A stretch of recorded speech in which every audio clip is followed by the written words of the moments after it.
আসলে আমাদের প্রতিদ্বন্দ্বীরা তো বাংলাদেশই চায় নাই, বাংলাদেশ শক্তিশালী তো অনেক পরের কথা। বাংলাদেশের সব মানুষ রাজনীতি করে না রে ভাই, সবাই দল করে না। সাধারণ মানুষ ভোট দিবে আগামী 12ই ফেব্রুয়ারি। সাধারণ মানুষের জন্য আমাদের প্রতিদ্বন্দ্বী দলের কি পরিকল্পনা রয়েছে সেটা আমরা জানতে চাই।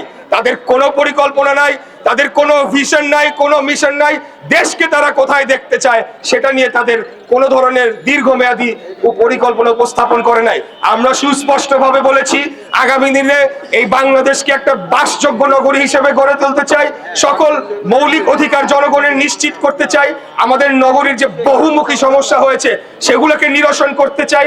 দূষণ মুক্ত একটি আগামী দিনে বাসযোগ্য নগরী, যেখানে আমাদের পরবর্তী প্রজন্মরা সুস্বাস্থ্যকর একটা পরিবেশে বেড়ে উঠবে, সেরকম একটা নগরী আমরা গড়ে তুলতে চাই। এর পাশাপাশি আগামী 25 থেকে 50 বছরে বাংলাদেশ যাতে এই দক্ষিণ পূর্ব এশিয়ার অন্যতম শক্তিশালী রাষ্ট্র হিসেবে গড়ে তুলতে পারি, সেটার ভিত্তি আমরা রচনা করতে চাই।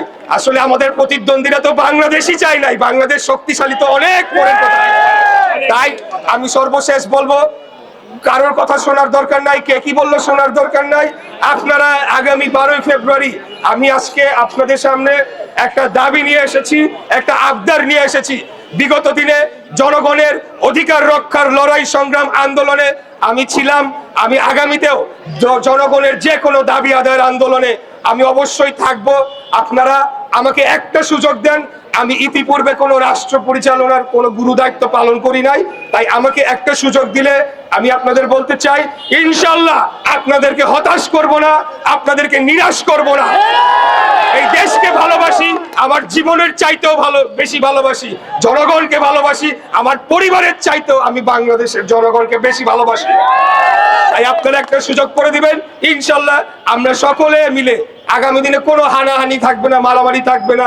আমরা একটা গণতান্ত্রিক বাংলাদেশ গড়ে তুলতে চাই, যার মাধ্যমে জনগণের কাছে জনগণের ক্ষমতা ফিরিয়ে দিতে চাই। এই বলে আজকে আমি আবারও আপনাদেরকে ধন্যবাদ এবং কৃতজ্ঞতা জানিয়ে আমার বক্তব্য শেষ করছে। খোদাফেজ। বাংলাদেশ জিন্দাবাদ, বাংলাদেশ জাতীয়তাবাদী দল জিন্দাবাদ।